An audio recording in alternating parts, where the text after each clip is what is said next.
أعوذ بالله من الشيطان الرجيم بسم الله الرحمن الرحيم الحمد لله والصلاة والسلام على رسول الله وعلى آله وصحبه ومن والاه أما بعد.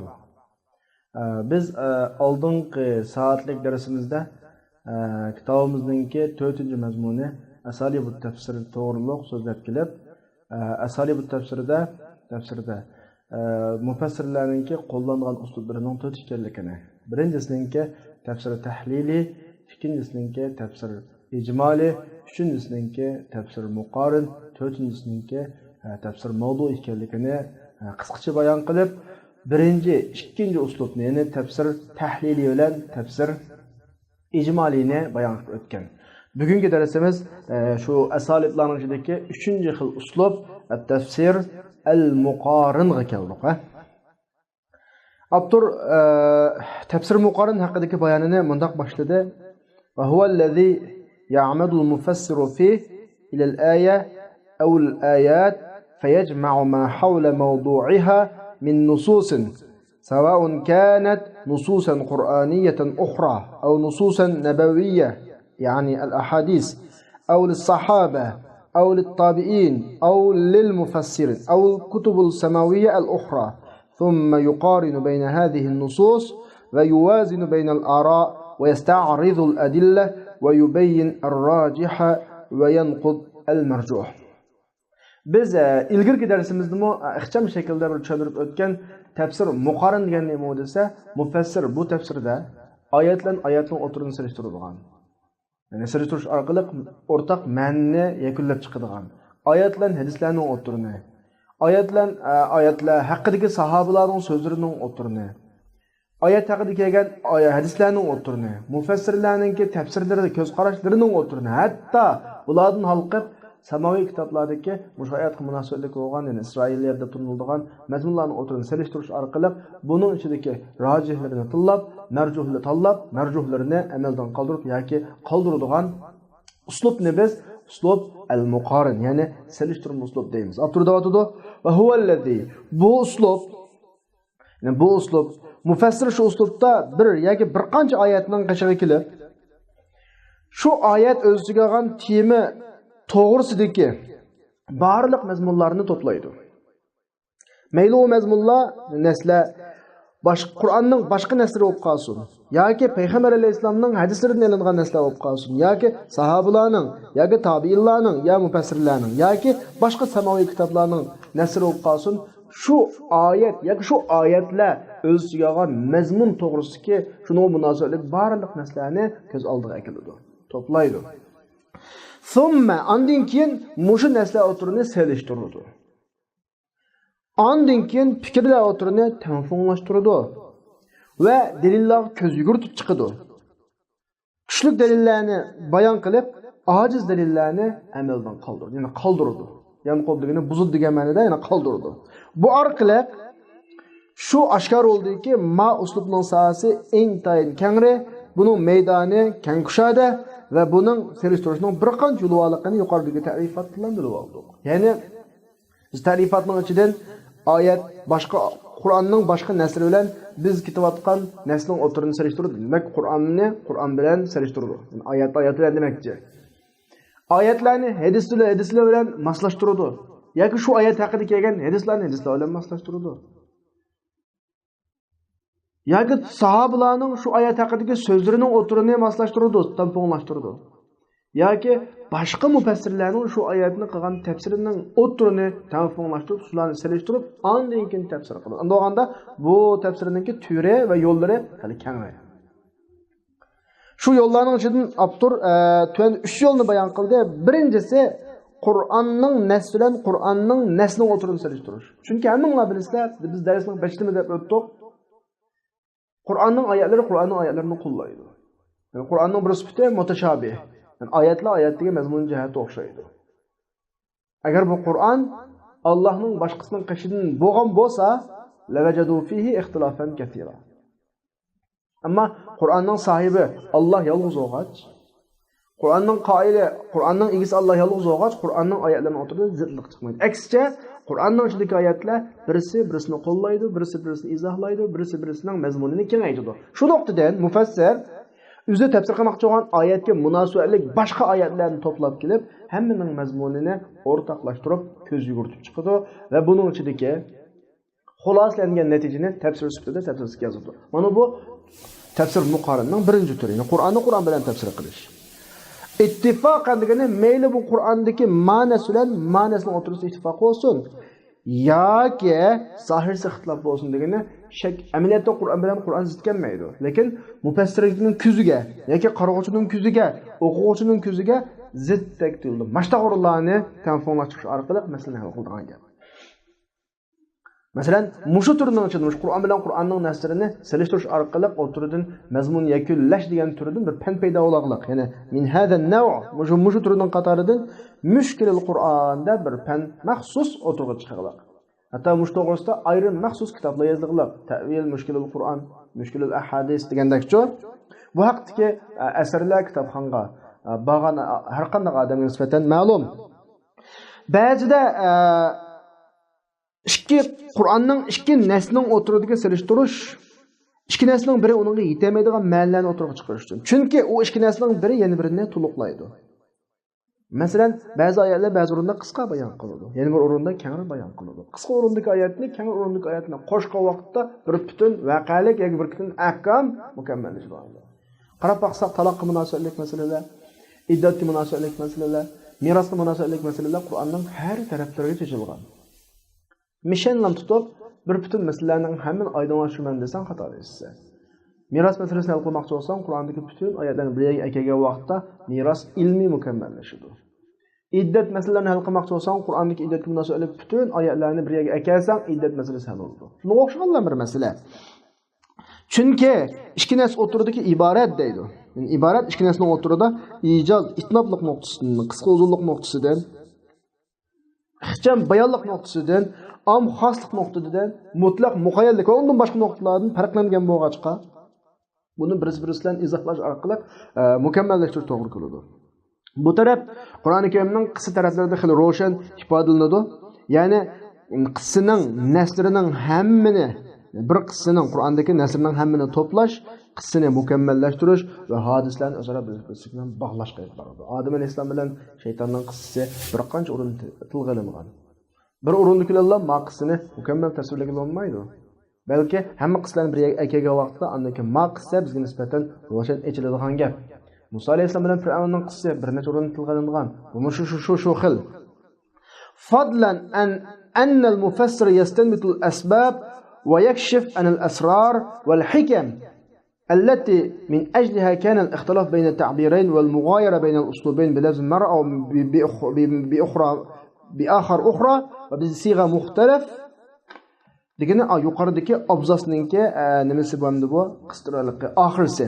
Ammo kitobda avtorning basmadagi bir xatolik, keyindagi abzas oldidagi abzasdan qana qilingan ajratilgan. Shu tarjima qilgan vaqtda قد يظهر ذلك جليا في جانب القصص القرآني degan o'rnini tatib chikitni qo'ymay, tarabutul ahdosning keyingi chikitni qo'ymay, fadlan deganni qo'shib tarjima qilasiz. Unda o'ganda qaytadan kelsak, shu yuqoridagidek Qur'onning ikki narsaning o'tirini jug'lash, bir-birisining tafsir qiladi, bir-birisining ma'nosini ochadi, shu orqali mazmun mukammallashishi degan gap Qur'oni Karimningki qissalari taraflarida nayt ro'shan, maydon oshkor bo'ladi deb bo'lib, ya'ni Qur'oni Karimdagi bir qissaning naslarini to'plash, mufassir asbabun nuzulni yakunlagan va shuning jihatidan ikki ifodaning o'tiridagi ixtilof bo'lgan, ikki uslub o'tiridagi o'xshamaslik bo'lgan, bir qatim ma lafz bilan bir qatim yana bir lafz bilan o'xshamagan lafzlar bilan bo'lgan sir va hikmatlarni ochqandan boshqa mushu naslarni to'plash qissaning mukammallashishiga va hadislarni qanday qilishga, bir-biri bilan bog'lashga olib boradi. Buni butun tarjima qilsanglar, bunda tarjima qilasizlar. Agar yuqoridagi abzasini ayrim, keyingi abzasini ayrim tarjima qilaman desanglar, Qur'ondagi bir qissaning nasrini to'plash, qissalarning mukammalligi va hadislarni o'zaro bog'lash olib boradi deb bilib, undan boshqa fadlan an al-mufassir degani undan boshqa mufassir shu orqali sabab nuzullarni va sir hikmatlarni ocha oladi. Bu sir hikmatlar nima uchun desa, dal shuning jihatidan ikki ifodaning o'tiridagi ixtilof, ikki uslubning o'rtadagi o'xshamaslik, bir qatim ma lafz bilan kelsa, bir qatim al lafz bilan o'xshamagan siyg'alar bilan bo'lgan hikmat va sirlarni mufassir yuqoridagi mazmunlardan boshqa ma'noni qanday qila oladi, ocha oladi deb ayirib taqdim qilsanglar bo'ladi. Mana ma'vo tafsir muqarrinninki birinchi yo'li, ya'ni Qur'on bilan Qur'onni qanday qilish tafsir qilish yoki Qur'onning naslini o'tirini qanday qilish selishtirish, bu birinchi tafsir muqarrinning yo'li. Ikkinchisi Qur'onning nasli bilan Payg'ambar alayhisolamning naslarining o'tirini selishtirish. Bu nas ya Qur'onning nasli bilan mos keladi yoki zohir ixtilof yuqoriga. Chunki Rasulullohning hadisi sahihlan bo'ladi ekan, Qur'onga hargiz kelmaydi. Ulamolar bu haqda bir qancha asarlarda bahs qilgan. Yuqoridagi turini biz bayatdan mushkilul Qur'on degan emas, ma tur mushkilul hadis. Yoki ma Qur'on bilan hadisning o'tirisida muqarna o'g'achqa mushkilul Qur'on, mushkilul hadis degandek nomli asarlarda bu masalalar hali keng tafsili bayon qilingan. Ma ikkinchi selishtirish. Uchinchi selishtirish uslubi yuqoridagi muqarnaning uchinchi xil shakli. Ba'zida muqarana, ya'ni selishtirish Qur'onning nasli bilan Tavratdagi naslarning o'tirida bo'ladi. Yoki Injildagi naslarning o'tirida bo'ladi. Qur'onning fazilatini qanday qilish, oshkorlash va uning alohidligini oshkorlash, Qur'onning ilgirki kitoblarni kontrol qilganligini, hukmronlik qilganligini maydonga chiqishga, Qur'onni kelib o'zi degandek Qur'on ilgirki kitoblarni tasdiqlaydi, ilgirki kitoblarningki rostiyalligini Qur'on ayiradi. Qur'onda kelgan mazmunlar ilgirki kitoblarning ichidagi to'g'ri, Qur'onda kelmaganlari yolg'on degandek alohidliklarini maydonga chiqish uchun Tavrat, Injillar bilan Qur'onning naslini o'tirini selishtiramiz. Bunday kitoblarni hali ko'p maydonga kelg'iliq. Va shu ilgirki kitoblardagi o'zgartirish, almashtirishning yo'llarini echish, ya'ni Qur'on bilan ixtilof tushgan yerda va Qur'onning ma'nolarini izohlash, bir qism ma'nolarni ro'shanlashtirish, Qur'onning nassi o'ziga olgan bir qism ko'rinishlarni, ya'ni ittifoq tushgan Qur'on bilan ilgirki kitoblar o'tirida ittifoq tushgan o'rinlardagi Qur'on nassi o'ziga olgan o'rinlarni ilgirki kitoblardagi to'liqlamalar bilan to'liqlash qatorliq manda alohidliklar maydonga chiqadi. Ma'vo Qur'on tafsirul muqarrinninki 3-chi shakli mana ma'vo. Bu uslubda yozilgan asarlar intayin ko'p bo'lib, buning ko'pinchisi Al-Qur'onul Karim va Tavrat va Injil va Ilm degan kitobga o'xshash nima? Morris Bukayninki. Hammalar bilasizlar, Morris Bukay fransiyalik eng chong doktor, keyin musulmon bo'lgan, o'zi asli ixlos bilan xristian, keyin musulmon bo'lgandan keyin dinda bahs berish, o'qish orqali olim bulug'liq. Olim bo'lgandan keyin bu odam Tavrat, Injil, Qur'onni selishtirib, navbatdagi ilm fan bilan bularning o'tiridagi chiqqan ixtilof va ittifoqlarni selishtirib bir kitob yozganlik. Bu kitob sizlarga nisbatan bir tavsiya, agar ko'rsanglar bo'ladi. Undan boshqa ustoz Ibrohim Xalil va undan boshqa kishilarningki kitoblari bor. Masalan, Ibrohim Xalilningki Muhammad fil Qur'on val Injil val Muhammad fit Tavrat val Injil val Qur'on degan ma kitobi. Ma'vo tafsir muqarrindan chiqadigan 3-chi selishtirma yo'l. Birinchi yo'l Qur'onni Qur'on bilan selishtiradigan bo'ldi. Ya'ni Qur'onning oyatlarini Qur'onning oyatlari bilan. Ikkinchisi Qur'onni hadisning nasli bilan selishtiradigan bo'ldi. Uchinchisi Qur'onni ilgirki samoviy kitoblarning nasli bilan selishtiradigan bo'ldi. To'rtinchisi bu selishtirish mufassirlarning so'zlarining o'tirida bo'ladi. Mufassirlarning so'zlarining o'tirida. Ya'ni mufassirlar ba'zi mandaq tafsir qilsa ba'zi. Andan keyingi mufassir bilan shu mufassirning bir yerga akilish orqali buning dalillarini ko'zga yuritib chiqarish, dalillarini surishti qilish orqali ma'lum kuchlikka, ma'lum ojizkan degan yakunlarni yakunlab turib, tafsirda bir natijaga erishgan bo'lsa, buni biz tafsir muqarrin deymiz. Ya'ni to'rtinchi muqarana mufassirlarning so'zlarining o'tirida bo'ladi. Ya'ni mufassirlarning aroiga bir oyatdagi ko'z qarashlariga ko'z yuritib chiqadi. Mayli ularning mazhablari qanday xilma-xil bo'lib ketsin, mazhablari turli-turli bo'lib ketsin va har so'zning dalillarini, hujjat faktlarini tilga oladi. Bu so'zlarni o'zaro munozaraga soladi, munozir qiladi, dalillarni tanqid qiladi, rojih deb qaraganlarini tarjih qiladi, botil deb qaraganlarini botil qilib, oxirsida bir natijaga chiqarib, o'zining bir tafsir yakunini o'tirib qo'yadi. Mana bu 4-chi xil. Bu 4 xil uslub tafsir qilish uslublarining hammasini biz qaysi xil uslub deymiz? Tafsir al-muqarin uslubi deb ataymiz. O'ylayman endi mushu yo'lda mangan mufassirlarning eng qadimiylaridan birisi mufassirlarning imomi hisoblangan Tabari rahimahulloh bo'lib, Tabari rahimahulloh ahli ta'vilning har oyatdagi aqvollarining hammani so'zlab odatlangan, jarodigini odatlangan, ondan keyin har so'zning dalillarini tilga oladi, ularning o'tirini selishtiradi, ondan keyin shu so'zlarning o'tirini o'zaro tarjih qiladi, o'zi ojiz deb qaraganlarini ojiz qilib baholab, oxirida tafsirda bir yakunga erishadi. Mana ma'lum nimaning qatoridan 4-cü xil uslubning qatoridan mushumi ham tafsir muqarinning qatoridagi bir tur hisoblanadi. Xolos. Shuning bilan biz asali bu tafsirini cho'ng jihatdan 4 ga bo'lgan to'q. Birisi tafsir tahlili, ikkinchisi tafsir ijmoli, uchinchisi tafsir muqarin, to'rtinchisi tafsir mavdu'i. Endi hozir o'qiganimiz dal uchinchisi tafsir nima? Muqarin. Tafsir muqarin oyatlan oyatning o'tturini, oyatlan hadisning o'tturini, oyatlar bilan samoviy kitoblarning nasrining o'tturini va mufassirlarning so'zlarining o'tturini selishtirish orqali yakunlab chiqargan tafsir uslubini deymiz. Tafsir al-muqarin deymiz. Biz hozir deganimizdek bu xil tafsirning selishtirish yo'li 4 xil. Qur'on naslidan Qur'on naslining o'tturini, Qur'on naslidan hadisning nasrining o'tturini, Qur'onning nasli bilan samoviy kitoblarning nasrining o'tturini, Qur'ondagi bir oyatdagi mufassirlarning so'zlarining o'zaro o'tturidagi selishtirishlar din yakunlab chiqarilgan 4 xil yo'llar bilan qilinadi. Bularning hammasi tafsir muqarin uslubi deyiladi. Endi 4-cü xil ise tafsir al-mavdu'i, yani tema xarakterli tafsir. Mushlar ismi bilan chiqib turibdi, mufassirning ko'ngil bo'ldig'ini tema. Anda olganda mufassir Qur'onni xuddi boshqa tafsirlarga o'xshash Sura Fatihadan nasgacha mana tartib bilan tafsir qilmaydi. Unda tafsir qilgan taqdirda suraning tartibi Qur'onning tartibi bilan bo'lgan taqdirdami, hamma suraning ichiga kirgandan keyin birinchi oyat, ikkinchi oyat, uchinchi oyat degan mana tartiblar bilan tafsir qilmaydi. Ya'ni asosli g'ami, asosli ko'ngil bo'lishi tema. Nikoh temasini tanlaydi, Qur'ondagi butun nikoh munosabatlik oyatlarni hammasini to'plab tafsir qiladi. Jihad temasini tanlaydi, Qur'ondagi butun jihadga munosabatlik mazmunlarni to'plab tafsir qiladi. Albatta bu ilgirki zamonlar bilan hozirgi zamonlardagi mufassirlarning ko'ngil bildigan temasining o'xshamasiga qarab o'xshamaydi.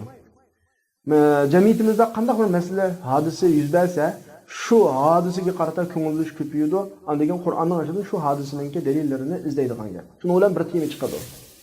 Shunlashqa oldi bilan shuni bir kalima akilish kerakki, Qur'onning temalarining hammani to'liq o'ziga elinib, boshdan oxir yozilgan tafsir asosan yo'q. Hozircha tafsir mavdu'i sohasida eng mukammal deb qaralgan tafsir Shariqadagi bir necha 20 ga yaqin doktor bir necha yilda, 20 yilga yaqinga daim taxminan yozib chiqqan tafsir mavdu'i fi surul Qur'onil Karimda bir 10 tomlik bir tafsir var. Shu hozirgi mukammal tafsirdir. Undan boshqa tafsir mavdu'i yozilganlar ya bir tema asosida qilib yozdi, ya ikkita. Masalan, jamiyatdagi iqtisodiy masalalarga ko'ngil bo'lgan odam jamiyatdagi Qur'oni Karimda iqtisodga munosabatli oyatlarni yozib, bir kichikgina bir temaga munosabatli oyatlarni tafsir qilgan bo'ladi. Bu odamning bu kitobi Qur'onning ichidagi bir tema to'g'ri qiladi, shuni tafsir hisoblanadi. Ya'ni al-iqtisod fil Qur'on, al-mal fil Qur'onga o'xshash. Ayollar haqidagi masala ko'ngil biladigan odam mufassir Qur'ondagi ayollarga munosabatli oyatlarni tepib chiqib, shunga munosabatli hadislarni tepib tafsir qiladi. Bu odamning tafsirisi shu bir tema to'g'riliq bo'ladi. Bu tafsir mavdu'i. Chunki Qur'onning o'ziga oladigan tema intayin kengroq chiqadi. Bu qanaqdir bir mufassirninki hamma temani cho'rdigi asosda Qur'onni alifdan yosagacha tafsir qilib bo'lishi asosan mumkin emas deb qarasak bo'ladi. Ya'ni har bir mufassir shu Qur'onning temalarining ichidagi bir temani tanlaydi, shuni tafsir qiladi. Qani kelayli avtor nimalar deydi? To'rtinchisi at-tafsirul mavdu. To'rtinchi uslub tafsir mavdu'i uslubi bo'lib, bu uslubda deydi. Bu uslubda shu uslubning sohibi Qur'on oyatlarini mushafning tartibi bo'yicha tafsir qilmaydi. Men bayatım degandek. Balki bir tema to'g'risida so'zlayotgan Qur'on oyatlarini to'plab andigan tafsir qiladi. Shunlashqa tafsir mavdu'i degan nima desa, bir masala yoki bir tema to'g'ri so'zlayotgan Qur'on oyatlarini to'plash va ularni o'rtoqlashtirib birga mujtamiatan yig'ib turib tafsir qilish va u oyatlardan chiqadigan o'rtaq hukmni va shu oyatning shu maqosid haqidagi, Qur'onning maqosid haqidagi oyatlardagi maqosid ruhiy prinsiplarini yakunlab chiqish tafsir mavdu'i hisoblanadi. Xuddi men bayat tushuntirgandek. Ba'zi mundaqmi ta'rif qildi. Bu nima desa, Qur'onning maqosidga qarab hasba al-maqasid al-Qur'oniyya degan Qur'onning maqosidiga qarab bir sura yoki bir suraning gap suraning jarayoni oraliqdan Məsələlərini öz içigə aldığan, qadayalan degəni ma'lum rütbələrini öz içigə aldığan təfsirini biz təfsir mavdu'i deyimiz. Hər halda mən bayatdan matibinin alı təfsir mavdu'iga kelgan vaqtimizni tushungan tushundir shu. Endi təfsir mavdu'i İslamның dəstəbqi dövründən paydo bo'lgan, ya'ni payg'ambarlik davrida maydonga kelgan la yazal ila yawmina hada mushkil yurtimizcha hal ham davom qilib kelyotdi. Lekin təfsir mavdu'i degan atalg'u ve muşu atalığını muşu uslubdagi tafsirga ishlatish faqat 14-asrda, ya'ni yaqinda atalg'u paydo. Ammo ilgari nima deb ataydi desa, ulamolar ilgari tafsir mavdu'i deganini tuandagidek 4 xildan bilan atagan. Tafsir mavdu'i demaydi. Lekin shuni tafsir mavdu'i endi. Ammo tafsir mavdu'i degan gap yaqingi zamonda bo'libmi?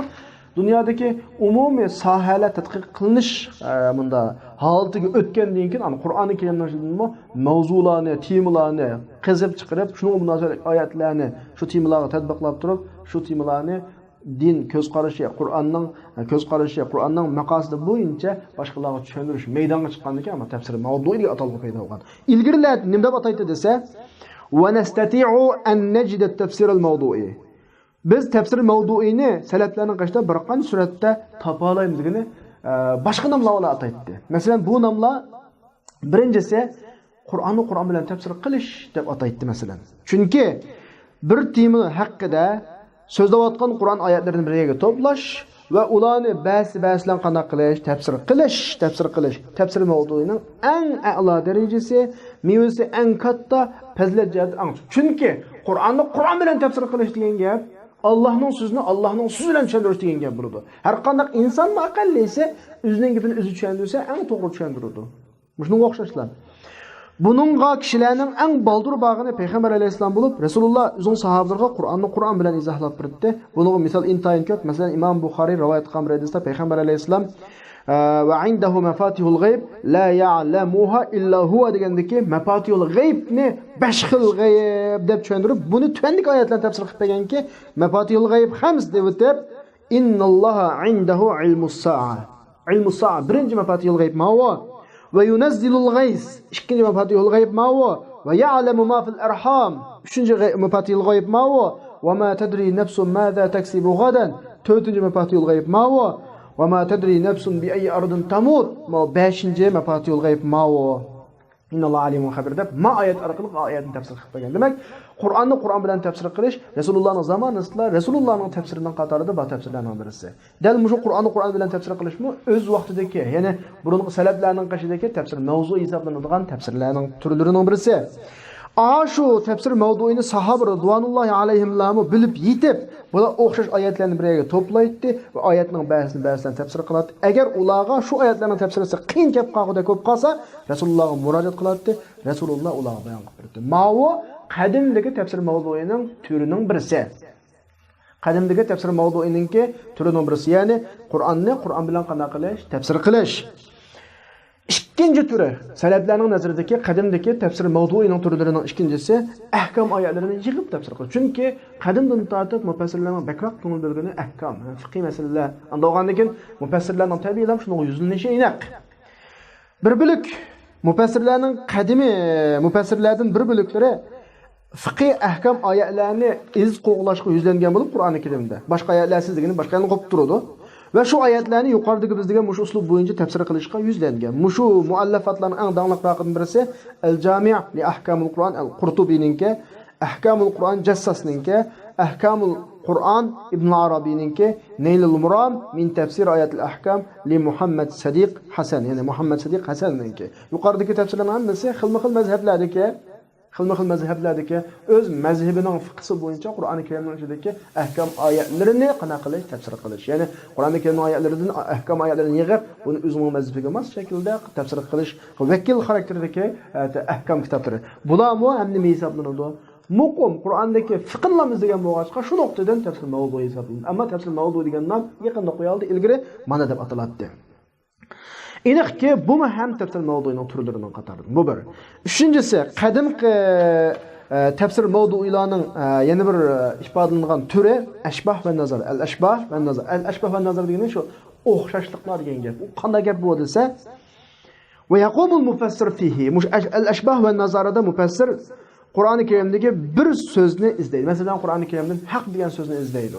Ya Qur'oni Karimdan Robb degan so'zni izlaydi, ya Qur'oni Karimdagi samovat degan so'zni izlaydi, ya Qur'oni Karimdagi shunga o'xshagan bir so'zlardan bir so'z izlaydi. Va shu so'zningki har o'rindagi ma'nosini bayon qiladi degani Qur'oni Karimda 10 qitim ishlatilindi mush so'z. Masalan, ummat degan so'z Qur'oni Karimda 15 qitim ishlatilindi. 15 qitimda oyada manda manda, mayada manda manda, iyada manda manda deb har yerdagi ma'nolarni bayon qiladi.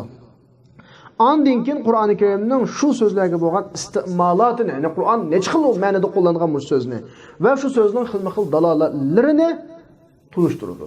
Mana bu xil fan al-ashbah va nazar deymiz. İnşallah kitabımızın oxirisida bunun ayrim to'xtalamiz. Lekin ma'lum hozir biz demoqchi bo'lganimiz tafsir mavzuining bir turi sifatida qadimdan tortib davomli kelayotgan bir tur.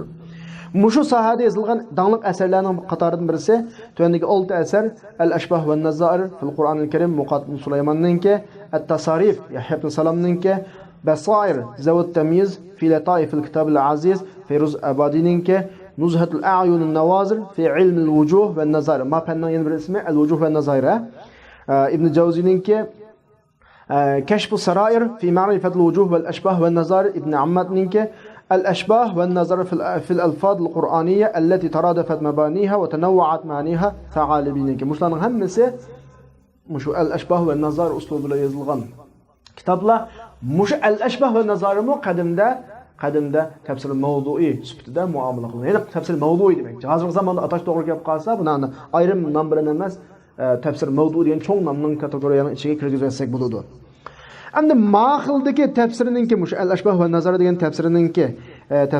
tafsirida g'olib ahvol degani ko'pincha mufassirlarningki qo'llangan uslubi nima bo'lsa, al-janibul lug'aviga til nuqtasi. Chunki biz bayat al-ashbah va nazar asosida lug'atning qo'llanish shakli. Nima uchun ma'lug'at oyada manda ma'noda qo'llanadi? Nima uchun ma'noda ishga 3 xil lug'at keltirilgan deganda Qur'onning inchki taraflari boyiq. Chunki bu xil tafsir labzi biro'g'an ma'nisi isti'molotiga qarab xilma-xil bo'lgan so'zlarga ko'ngil bo'ladi. Aniqki, bu ham tafsir mavzuining bir turi, garchi qadimdan tortib tafsir mavzu deb atalmagan bo'lsa-mu, lekin zamonimizdagi atalg'i bo'yicha tafsir mavzu deb atsak tamoman bo'ladi. 4-chi xil turi, ya'ni tafsir mavzuiningki qadimdagi tafsir mavzui sifatida tafsir qilingan 4-chi xil tur dirosatut tafsiri, ya'ni Qur'oni Karimdagi oyatlarni ma'lum nuqta bo'yicha to'plab, shu bo'yicha tadqiqot berib tafsir qilish. Yani ilgirki ulamolarning tirishchanligi faqat Qur'on so'zlarining lug'at tarafiga qarashli qo'yib qolmagan, yadlam to'xtab qolmagan, balki bularning tirishchanligi nega o'tgan desa, bular bir tema, bir masalada o'rtaq oyatlarning hammani to'plagan. Masalan, Qur'oni Karimdagi butun nasikh mansuhlarni bir yerga to'plab, qaysi nasikh, qaysi mansuh, qachon nasikh bo'lgan, qachon tushgan, qachon mansuh qilingan. Mush masalalar. Qasam, Qur'oni Karimdagi butun qasamning mazmunlari. Qur'oni Karimdagi tushunish qiyin oyatlarni maxsus bir kitobga, Qur'oni Karimdagi masal, Qur'oni Karim Alloh masalalarni oydinlashtirish uchun keltirgan misollar va undan boshqa Qur'oni Karimdagi tema xarakterli masalalarni ayrim bir tafsir qilib yozib chiqadi. Demak, bularning hammani to'plab, bularni shu asosiy maqsad nuqtasidan qana qilgan, tanawaluhaga tafsir qilgan. Masalan, ular nasikh, mansukh oyatlarning hammani to'plagan. Ve oturda zid deb qaraladigan oyatlarni to'plagan mushkil deymiz ma'uni. Va oyatlardan maqal tamsil bunda masal shaklda masalning o'rniga, masal yo'lida mangan oyatlarni to'plagan va bulardagi va Qur'oni Karim oyatlarining ichidagi qasam ba oyatlarni to'plagan. Ondan boshqa oyatlarni to'plab, shu xildagi oyatlarni maxsus tafsir qilgan ahvollar bor. Bu haqda yozilgan asarlar intayin ko'p bo'lib, tuvandagi 5 asar, mush asarlarningki bir misoli, masalan, Abu Ubayda Qasim sallamninki nasikh mansukh, Ibn Qutaybaninki ta'vil mushkilul Qur'on, Mawrudininki amsalul Qur'on, Ibn Qayyimninki at-Tibyan fi aqsamul Qur'on, Izz ibn Abdussalamninki majazul Qur'on nomli asarlari, shu hammasi yuqoridagi biz keltirgan mazmunlarning misol sifatida yozilgan asarlar. Demek bu orqali bizga shu jazman shu oshkor bo'ldiki tafsir mavzu'i, garchi uning nomi keyin mush nom bilan atalajak kichikkan bo'lsin, lekin ilgirkilarning ilmlarining qatoridan va ularning ijodiyatining qatoridan. Demak, tafsir mavzu'i burundan bor. Faqat lambiyadagi masala tafsir mavzu'i degan nom yaqinroq qo'yildi xabas xolos. Amaliyotda qadimdan tortib bu fan, ya'ni tafsir mavzu'ining garchi boshqa nomlarla atalsa-mu, qo'llanishi tafsir sohasida bu qadimgi qo'llanishlarning qatori. Iniqki tafsir mavzuidagi yozilgan asarlar yangi davrda ko'payib ketdi. Chunki men bayatım degandek, yangi davrda masalalarni shu o'z temasi bo'yicha bahs qiladigan ahvol maydonga kelgulik. Qur'on kutubxonalari shu haqdagi asarlar bilan to'shib ketdi. Chunki bu tadqiq qilganlarning mo'l maydoni. Chunki tema chiqaveradi. Mush temani bo'ylab Qur'onni tafsir qilsa bo'laveradi. Shu nuqtadan. Endi mush temada tadqiqotchilarga xizmat qilish uchun Qur'onning oyatlarini temasi bo'yicha to'plab ra'lashga, ko'ngil bo'lishga yuzlandi degani amaliyotda Qur'onning maxsus ilm to'g'risidagi oyatlar, jihad to'g'risidagi oyatlar, iqtisod to'g'risidagi oyatlar, ayollar to'g'risidagi oyatlar, taloq to'g'risidagi oyatlar, nikoh to'g'risidagi oyatlar maxsus to'plangan al-mawadi fil Qur'on yoki al-mawdu'at fil Qur'on yoki mawadi'ul Qur'on nomli maxsus oyat to'plangan kitoblar maydonga keldi. Mushaq yozilgan asarlarning eng dangliqroqi Fransiyalik mustashriq Joel Labumninki Tafsil Ayatul Qur'on Karimning kitobi. Kishi mushu Qur'oni Karimdagi temalarni 350 temaga yaqin taqsim qilgan. Ammo mustashriqlar islomni bir hujum qiladigan uch kitob qo'llanmagida bahs qildi emasmi? Bular bizni bakroq bahs qiladigan ahvollar bor ba'zi vaqtda. Lekin biz shuningga ishorat qilishimiz kerakki, hozirga qadar Qur'oni Karimningki hammani o'ziga olgan shamilligini tema xarakterlik tafsirini hech kim yozib boqqa emas. Men bayatım dedim-ku, chunki Qur'oni Karim o'ziga olgan tema intayin ko'p. Bir odamning hamma temaga munosabatlik ma'lumotlarni kallasiga to'plab bo'lishi bu mumkin emas. Yozsa qanday yozadi? Tema xarakterlik yozadi. Masalan, Shayx Yusuf Qardoyninki Al-Aql fil Qur'on, Tawakkul fil Qur'on.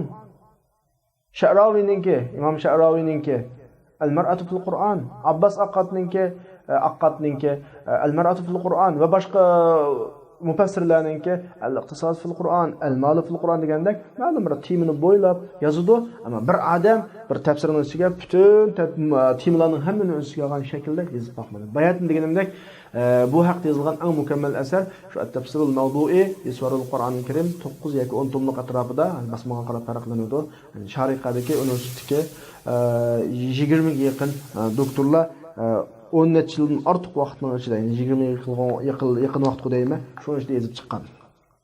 Demak, bu masalami, demak biz tafsirda mavduining turini yuqori degandek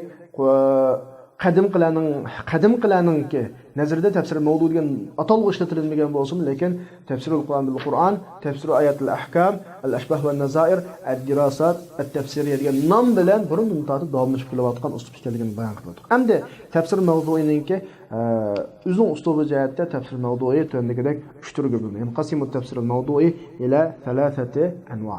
Bu o'smi birinchisi bahsi bag'uchi Qur'oni Karim so'zlaridan bir so'zni izlanadi ve şu söz kelgan oyatlar yoki shu so'zningki lug'at moddasini lug'at yildizidan turilinib chiqqan, shu so'zning turilinib chiqqan, yasalgan so'zlar ishlatilgan oyatlarni hammani to'playdi.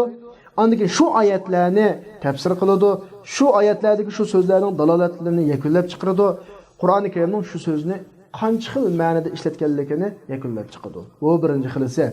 Bu xil tafsirlarning bu xilisqa, bu turdikiga Al-Ashbah va Nazir bayatın degan kitoblar ko'ngil bo'lgan, lekin ma kitoblarning bir kamchilligi bu kitoblar faqat shu so'zning o'z o'rnidagi mazmunini bayon qilgan cheklam to'xtab qolgan. Qanday qilmasin desa, kelgan o'rinda nima uchun ma so'z ma o'rinda ma ma'ni qildi? Ummat degan so'z ma o'rinda nima uchun manda ma'ni qildi? Yana bir o'rinda nima uchun manda ma'ni qildi deb o'tirni bog'lamagan demakchi. Va ularning har o'rindagi isti'molotining o'tirini bog'lamagan.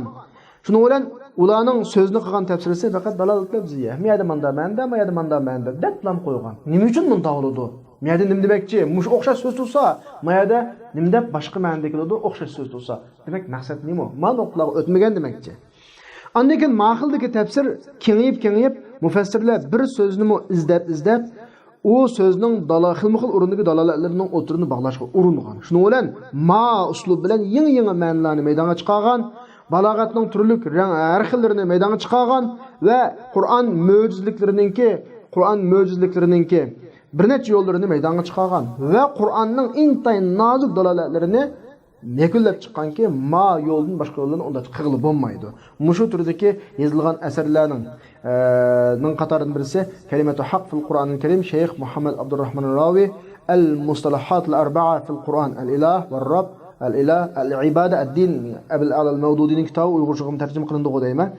Üçüncüsü El-Umme fi dalalatiha al-Arabiyya vel-Qur'aniyya Doktor Ahmed Hasan Farhatninki. Dördüncüsü El-Hamd fil Kur'an-ı Kerim Doktor Muhammed Khalifininki. Min mufradatul Qur'an el-Munafiqun degan kitap Doktor Muhammed Jamil G'azininki.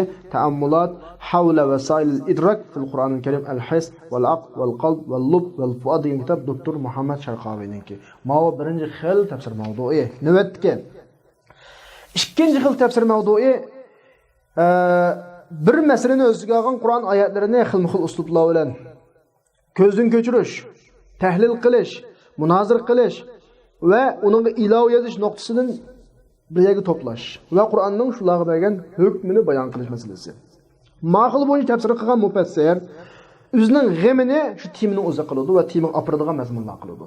Unda olganda bu mufassir o'zining kallasini qiroatlarni so'zlash, i'rob yo'llarini so'zlash, balog'at shakllarini so'zlash bilan faqat mashg'ul qilgan, ularning hammasini nazardan saqit qilish. Chunki buning g'ami, o'y xiyoli Qur'oni Karimning timisini bayon qilish. Illaki timiga munosiblik miqdorida, shulardan timiga xizmat qiladigan miqdorida so'zlaydi, bo'lmasa, xolos, ularning hammasini nazardan saqit qiladi. Ammo u dal tafsir mavduininki tangliqroqi ham asar yezilish, tadqiq qilish eng ko'pi odatda tafsir mavdui degan atalg'i mutlaq ishlatiladi. Asosan zehni, odamning zehnisi mushning qardir. Tafsir mavdui desak, musha xil asosliqi. Chunki asosiy tafsir mavdui degan nomdan maqsad qilinayotgan tur mushu tur shu. Bu haqda yozilgan asarlar intayin ko'p, mayli qadimda bo'lsin, hozirda bo'lsin. Balki mush ijazul Qur'on, nasikh mansukh, ahkamul Qur'on, amsalul Qur'on, qisasul Qur'on, jadalul Qur'on, balaghatul Qur'on, al-qasam fil Qur'on qatorliq va undan boshqa o'z ichiga olgan kitoblarning hammasi shu xildagi tafsirning qator. Garchi u tafsir deb unda cho'ng tom nomlarni qo'yib yozmasimi, ma'qul nomlar bilan yozilsimi, lekin amaliyotda tafsirga hisoblaydi. Ammo yaqinqi zamonimizda bilimlarga nurg'un ijtimoiy iqtisodiy siyosiy temalar qo'shilgan bo'lib, shularning qatoridan ayatul jihad fil Qur'onil Karim, al-mal fil Qur'on, dusturul axloq fil Qur'on, tafsirul ilmi lil ayatil kawniyya fil Qur'onil Karim, al-Qur'on va tib, at-tarbiya fi kitabillah qatorliq undan boshqa izdiga o'tsak, intayin ko'p temalarni o'z ichiga olgan kitoblar va hammasi tafsir sifatida tilg'ilinmaydi. Bir tema sifatida tilg'ilinliq amaliyotda, mohiyatda bularning hammasi nima hisoblanadi? Tafsir hisoblanadi. Ma'o ikkinchi xilisi. Uchinchi xilisi, diqqat. Ikkinchi xilisi, uchinchi xilisi o'xshash tamamen. Farq nima desam, ikkinchi xilisda tafsir mavduininki bir temani Qur'onning ichidan izlaydi. Sura Fatihada nasxchi bo'lgan oyatlarning hammasini ichidan izlab bir yerga to'playdi. A'o ikkinchi xilisi. Uchinchi xilisi oyat suralarni sura bo'yicha keltirib, suraning ichidagi temani izlaydi. Qur'onning ichidan emas, suraning ichidan. Unda olganda ma'noning doirasi ikkinchisidan sal taraf. Abturmda o'tadi. Uchinchi turdagi nima desa, Qur'onning bir surasi o'z ichiga olgan bir temani avval belgilab, suraning ichidan belgilab oladi. Qur'onning ichidan emas. Undan keyin mushu temani shu suraning o'zining jarayonidan tadqiq qiladiki, Qur'onning butun ishiga o'tmaydi. Ya'ni bir temaning suraning ichidan turadi.